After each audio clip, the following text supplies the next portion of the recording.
Well, I usually say I'm a shepherd or an astronaut, but I only say that because if I say I'm a poet, the question that comes next is, okay, what do you really do? I've always wanted to write since I was very young. I wanted to write because it seemed to my child's mind that I could stay home and send my writing away, make a lot of money, and never have to be involved with bosses or timetables or any things that my parents were subjected to.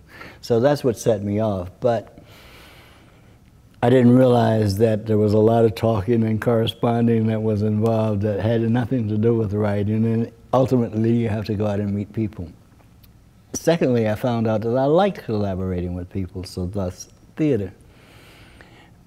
I found Chestertown to be really more than first meets the eye. At first you think it's this little place out in the middle of cornfields and there's nothing going on there. But then I found a group of tremendously sophisticated people, well-traveled, well-read, a culture that's in existence, and I think that are willing to accept new and different plays. I don't think, as a playwright, I don't write for a race. Now, I write out of my experience, but I try to speak to the human condition.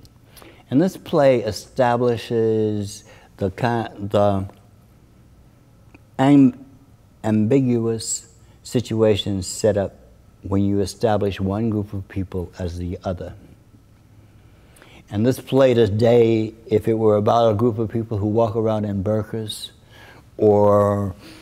Well, that's what they say about Star Trek. Yes, or any of those other things. Yeah. Is the minute you establish one group as the other, then I think you can relate, even if it's not necessarily something that you want to do. The other thing is, that's the reason I picked this story, because Sprigle talks about slights rather than the horrendous atrocities.